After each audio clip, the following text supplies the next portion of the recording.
Hi everyone, Radical Gardener.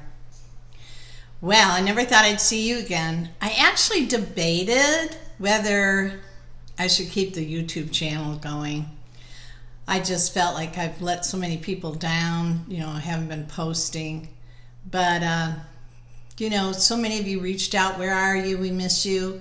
And I really feel connected to the people that are the subscribers of this channel, and so I really appreciate that you enjoy these. Sometimes they're really informative, sometimes it's just very chatty and there's not that much here.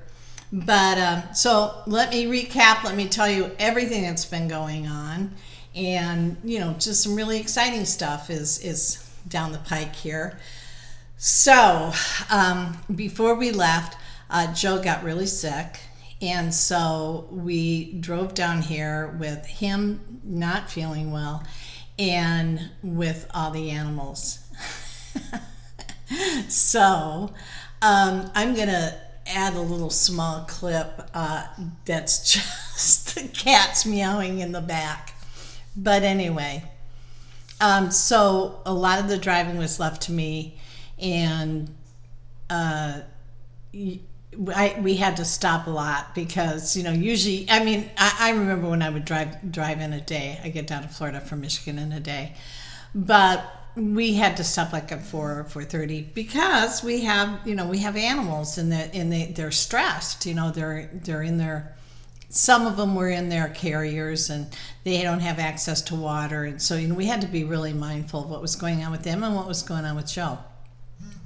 So President Trump is texting me.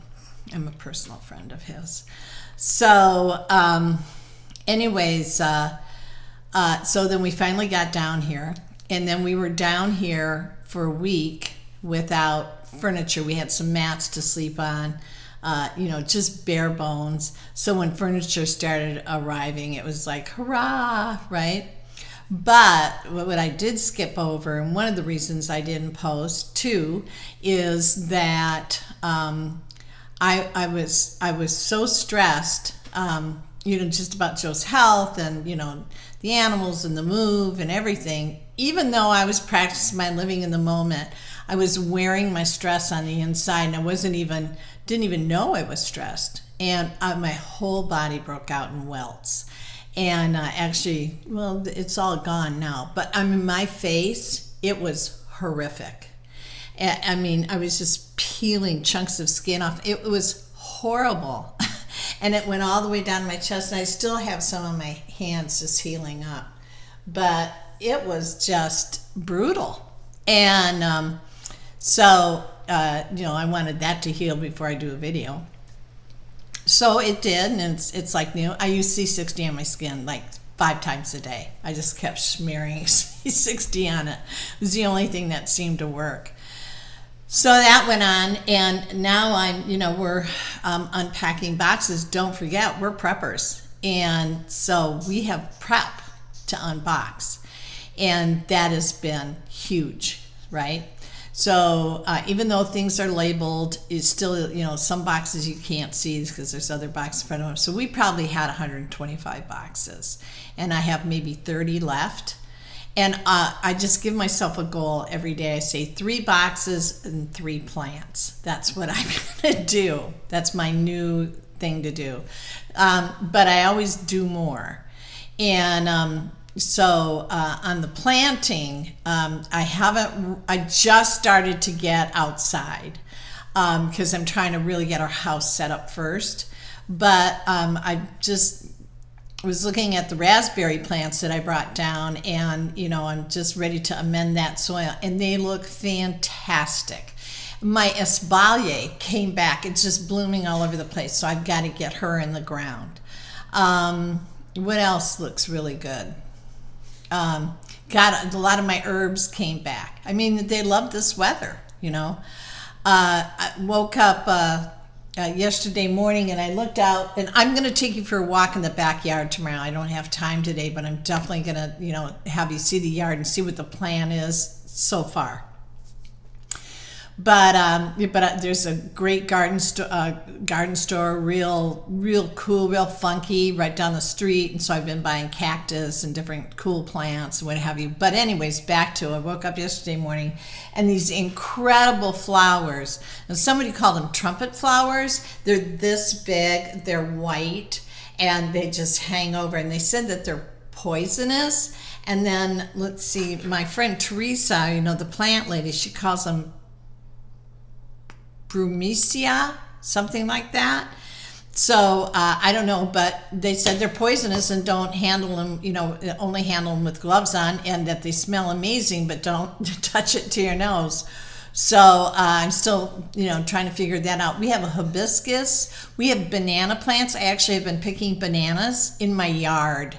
So listen, it's, there's some really crazy stuff, but we already have birds coming in the yard. I already see where they're hanging out, so I know where I'm going to put the bird feeders. I'm going to put one in front of our one of our front windows. It's actually my office because the birds are already hanging in that area, and then over on the left side of the pool. And we have a lanai, because there's a million mosquitoes from about July to October. The ocean is just a hop, skip, and a jump away. It takes 4 minutes to get there. It's incredible. There's nobody on it. It's easy access. There's a wonderful place called the Funky Pelican. I've already been to it 4 times. We've found some great restaurants. There is an amazing, actually my son-in-law found it. It's a Thai restaurant, fantastic food.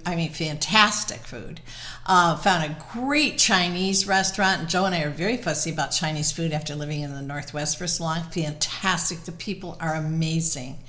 That's the other thing. The people down here, oh my God, they're just so friendly. I think people are just happy because the sun shines. A lot of people, this was a choice to come down here. This is their dream place. And it feels like fairyland. It doesn't even feel real. I mean, the sun shines. Today it's a little overcast, but you still go outside. It's 67 degrees. Who cares? But it's still a light out. It's not that gray, It's just been amazing. I mean, the people at the bank, the people at the grocery store, everybody holds doors for everybody else. It is such a cool place. And then come to find out, we live in one of the nicest areas in Palm Coast, which we had no idea. It just looks like a neighborhood to us.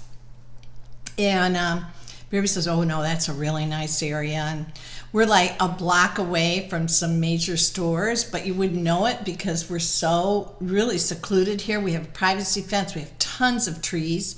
And my neighbor, and I'll show you this again tomorrow. I promise I will. I promise I will do a video tomorrow. My neighbor has a kumquat tree, and I can see those kumquats are going to drop into my yard. So I'm just saying.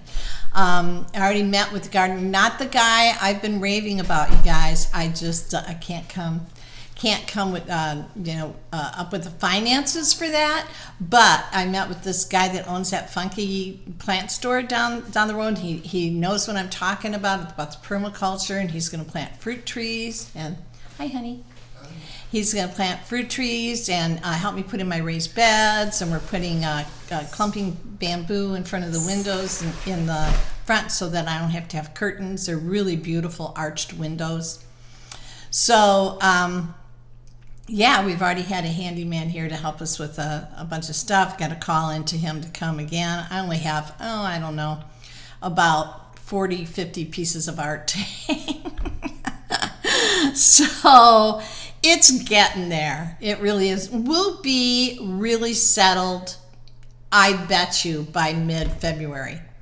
So here's the other drama that went on. So, of course, I had this great gal making at my place, and it turned out the moving van couldn't get a lot of the stuff from the garage into the moving van. So, some things didn't make things that I really, really care about. But I let it go. I just let it go. I've sold everything I've owned 3-4 times in my life, and I just let that go. I mean, enough came for me to have my home. I've got my totem pole and my Buddha picture, and I've got some really cool things here that I love, and so that's just going to have to be it. I mean, my chimichurri didn't come. The barbecue, we can replace these things, but I mean, we just spent a lot of money moving, so who has money to go out and buy, replace things? All of Joe's tools. Oh yeah, he was really happy about that. But anyways, and then a dining room set that I just bought that was over 100 years old, probably older, and it was probably the turn of the century, the 20th century, so it's probably from the early 1900s. But so what made it on the truck was the hutch and the credenza, but no table or chairs. So as the universe works and my life works, I've been looking on Marketplace, and I saw a table and it really looked like the ones that I looked like the hutch and the credenza that I bought. It looked exactly like it. So I went over there yesterday, picked up a table and 6 chairs for $100, and they were telling me about it, and it's from the same period of time. So it's the same set. It looks like it's the exact set. So, whatever.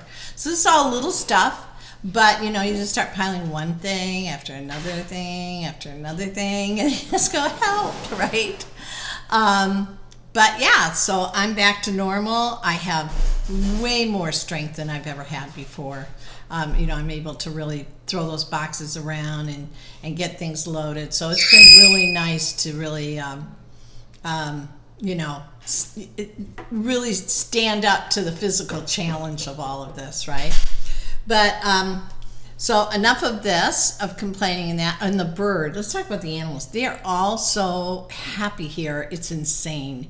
My bird loves it here, loves it. And we have a perch, a portable perch, and we take it out poolside, and she gets to hang out there under the lanai, and she listens to all the birds. So she just absolutely loves it. And we've given her a lot of freedom, because we have a bigger house now, so she can really walk around. And I've been training her a little bit, been able to spend some time with her. I promised myself I'd spend more time with her. I promised I'd spend more time with her, more time with my dog, and more time to read, more time to write, right? And of course, garden. So that's why I'm kind of in a hurry to get everything set up. So anyways, you guys, again, thank you for reaching out. I really appreciate it. So back in the swing of things, and me, Kate, right? Radical Gardener. So from my garden to yours, eventually my garden to yours. May your garden always grow. I'm sending you a ton of love. Thank you again for reaching out, okay? And is that it? I think that's it. My bird's saying goodbye too. Okay, everybody. See you tomorrow. Bye.